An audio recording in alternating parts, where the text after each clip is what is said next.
The art of Japanese gunnery developed with the introduction of firearms by the Portuguese landing in Japan in 1543. In the beginning, these new weapons were less efficient on the battlefield than the traditional bow, which was superior in terms of precision and shooting speed and distance. Hence, during the Sengoku period, with its near constant military conflicts, the Hojutsu was created. It refers to techniques focusing on the correct handling, accurate aiming, and physical exertion, including breathing techniques, to control the gun to increase efficacy. With the relative closure and complete isolationist foreign policy of Japan, put in place at the beginning of the Edo period after the Christian Rebellion of 1637, Japanese firearms remained relatively primitive. Nonetheless, at its peak, there were roughly 400 active Hojutsu schools established throughout Japan. Most of them disappeared under the Bakumatsu, and with it the Japanese-style artillery, due to the intense exchanges with the West. With them came the modernization of firearms and the implementation of Western military strategies. However, some of the schools remained, and their teachings are still studied today. Although their techniques are demonstrated using blank projectiles in the context of traditional martial arts events, some adepts are also participating in international shooting competitions. One of these schools is the Morishige Ryu Hojutsu, founded by Morishige Tsubiyoshi in the late 18th century. It is currently led by Shimazu Kenji Shihan, also master of the Yagyu Shingan Ryuhei Hojutsu. ただいまから森重流法術の演舞奉納させていただきます。はじめに礼者。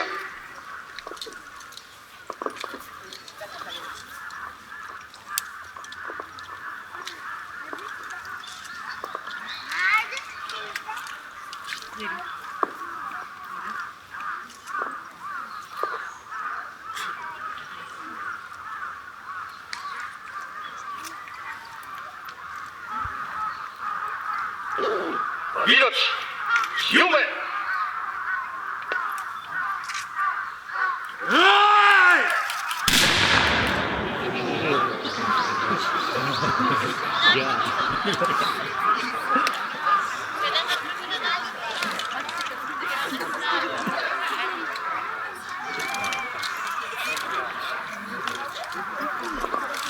今、礼者を行わさせていただきました。続きましてですね、礼法と申しまして、天地人それぞれの、神仏、精霊に対しての、礼法がございます。それをご覧に入れたいと思います。天地人、西山崎前。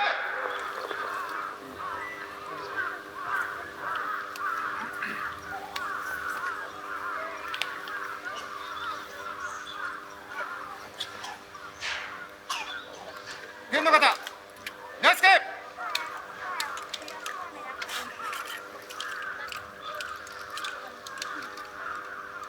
甘い。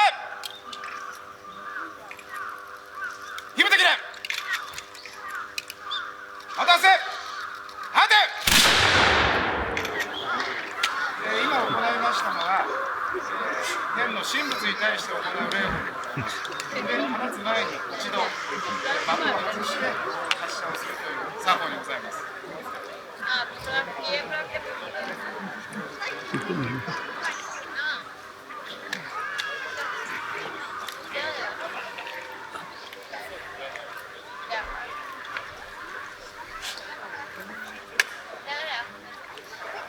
今行いました天の方に対して今度はですね、我々の祖先が眠るこの大地に向かっての礼法を行います。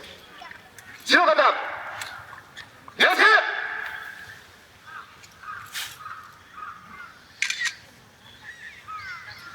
はっ、決めてくれ。判定。そして最後になります、神の方というのはですね、ここにお集まりいただいた、皆さんのですね、幸福、健康をですね、お祈りする気持ちで、打たせていただきたいと思います。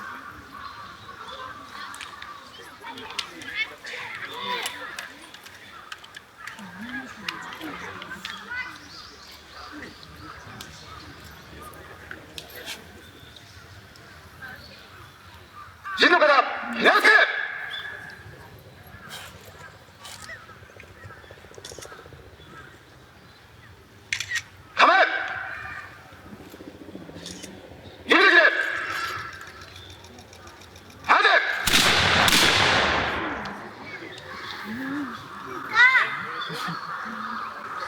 正面に直れ。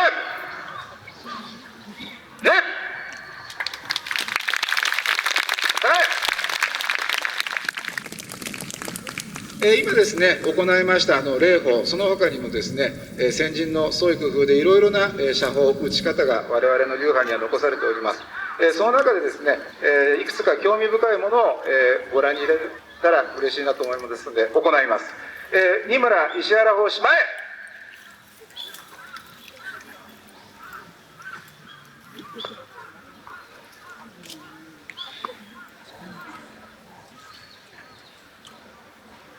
今からですね、この2人の法師が行いますものは、ちょっと特殊な射法で、火縄銃というのは非常に重量があります。これをいかにですね、安定させてこう固定するかという創意工夫の詰まった興味深い技をご覧に入れたいと思います。二村大師、カルカ台用意。今ですね、カルカと呼ばれるこの弾を込める削状ですね、この削状を抜き出しまして、このようにですね、自分の腹帯のところにこう固定をし、それに銃を交差させるように持ちます。そうすることによって銃の重さが分散されます。そういうことによって重心がぶれずに火縄銃を撃つことができるという射法にございます。気をつけ。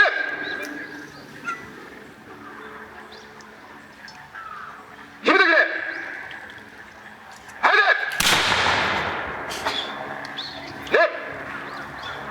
で。続きましてこちらの石原法師です。石原法師が行いますのは同じように今度は棒を使いますが、我々武道をやる者によっては非常に馴染みの深いこのように太刀または刀をですね地面に刺しまして、そしてそこにその塚の上にですね銃を固定して放つという塚台という射法にございます。はい、決めてくれ。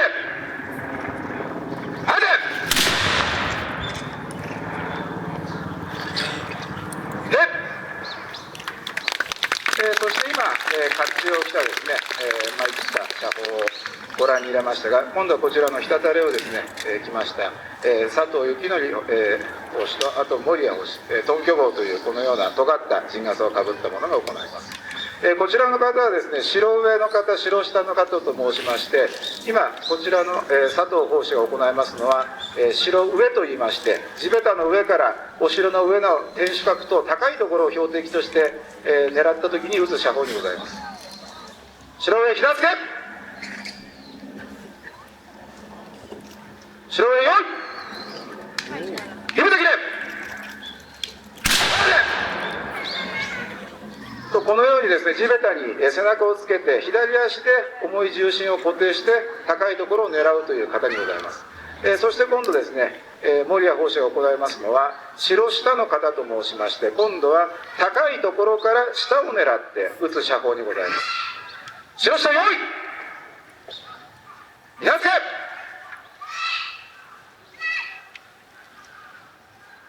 決めてくれ。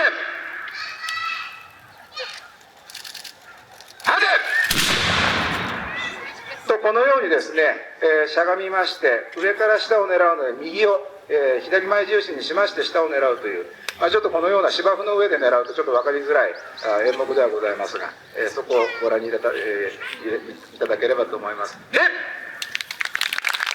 して今のが言ったちょっと特徴的な射法にございましたが、今度はですね、我々の流派に伝わります、初段、2段、3段、4段、5段といろいろな型という法術の型というものをご覧に入れたいと思います。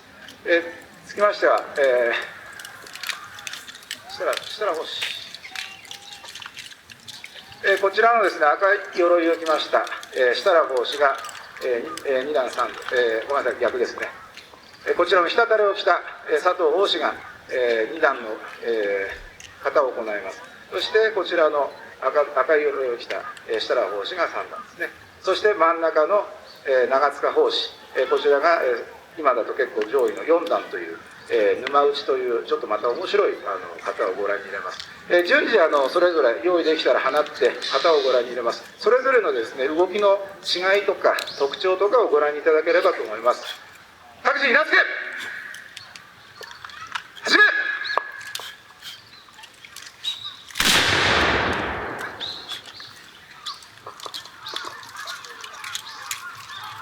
こ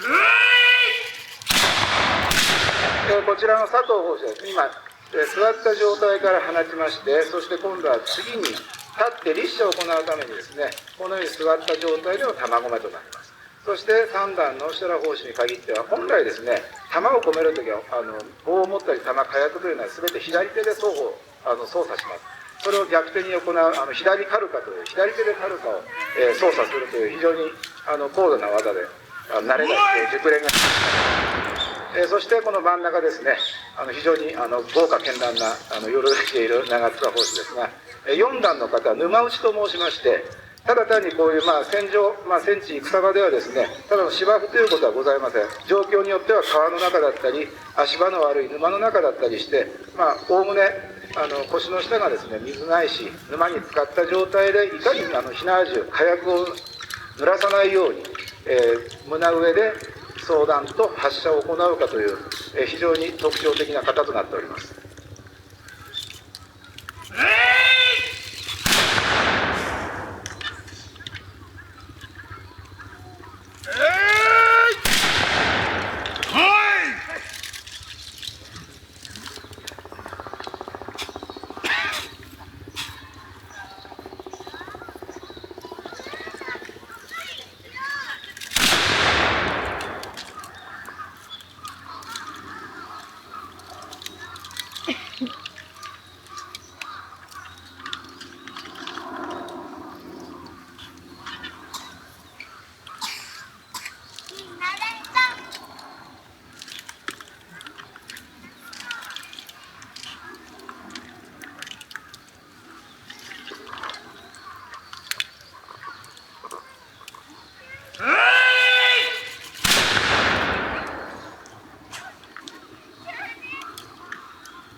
今ですね、このように足場を取られるところでモダとかですね、岩をなるべくですね避けるような独特な足さばきで前に進んで前進して撃つという射法をご覧に入れました。一度起立、正面に礼。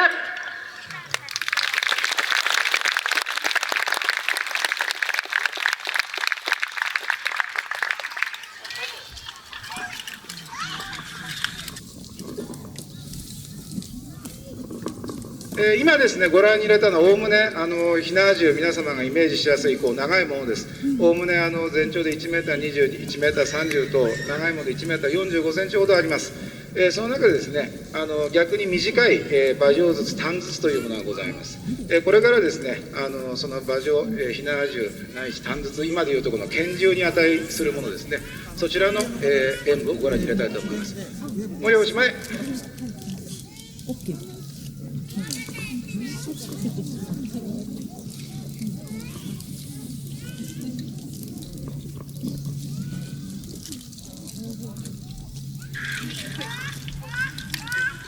今ですね、長塚砲手が、出しましたこの短筒ですね、基本的には火縄銃の構造と全く長いものと相違はありません。全身を短くしたものでございます。そしてこちらの守谷砲手ですね、おおむね長塚砲手の、銃よりかはちょっと全体的に大ぶりに作られて、主に馬上ないし上からですね馬に乗った状態で片手、もしくは両手で放つものにございます。そして今私も一緒に演武させていただきますけども、私の持っているのも短筒、これ今の長塚砲手と同じようなサイズ感の、主にピストルと呼ばれるようなサイズ感でございます。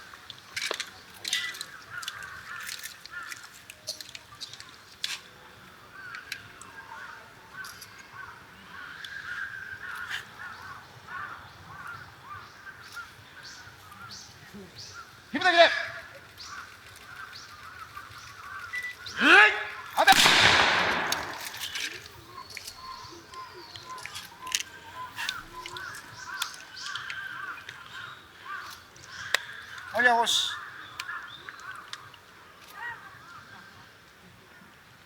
今公約ですね。言い直してます。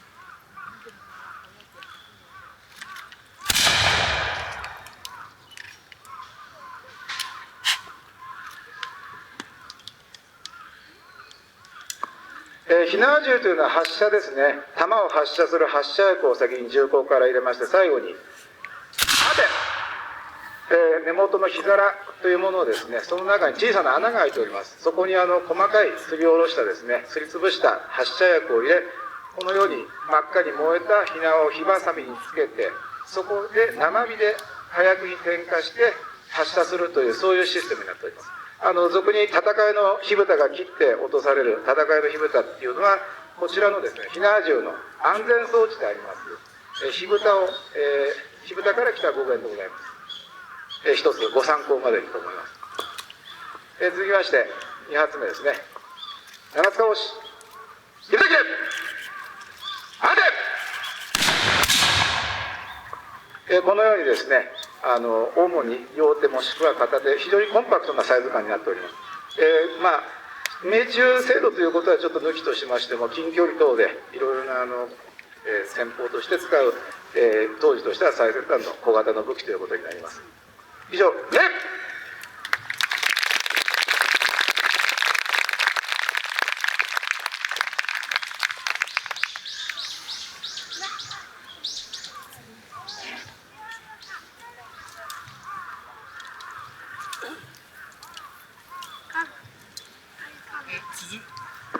続きまして、急放しという、鉄砲の取り扱い方でございます。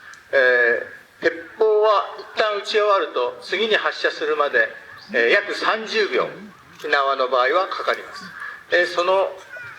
それは一般的なお話なんですが、これから、撃ち方針によりましてどれだけ早く弾を詰めて放つことができるのか、これは実戦の中で非常に重要なことになります。こちらの方をご覧いただきます。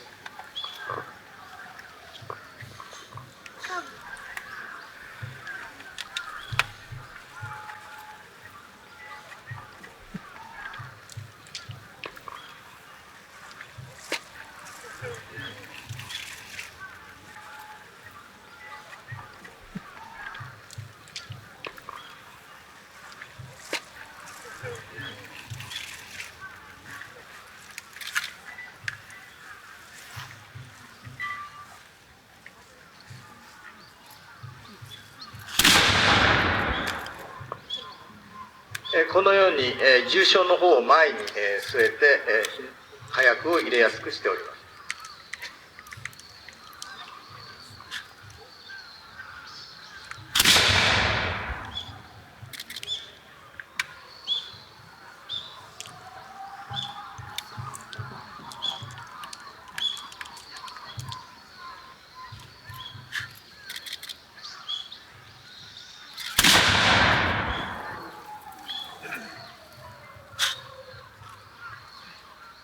以上3発撃ち終えましたけど、ほぼ20秒ぐらいで、1発の処理が終わっております。急話でした。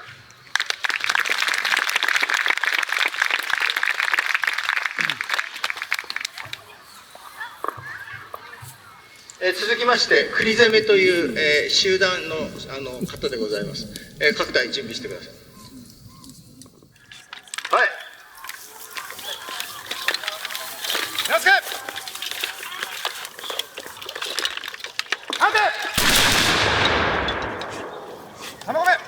1番隊、前、構え、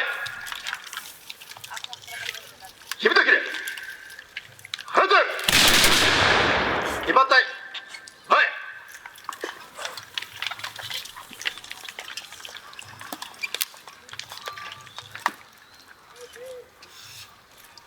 火蓋つけ、火蓋切れ、よしか。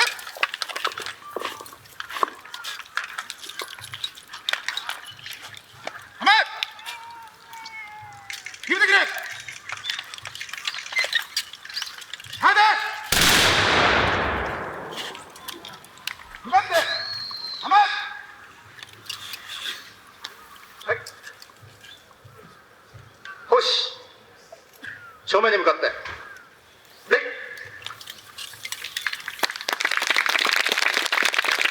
続きまして車係という方で射砲を行います。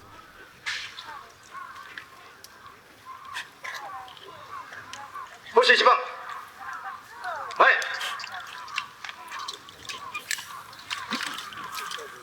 放て、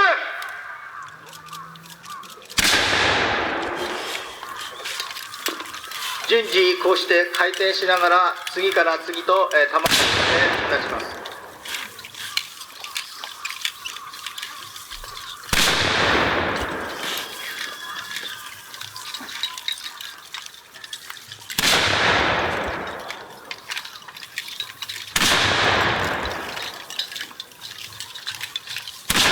ではこのような輪がいくつもあって次から次と撃って敵の攻撃に対してあるいは攻撃を仕掛けます。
構え。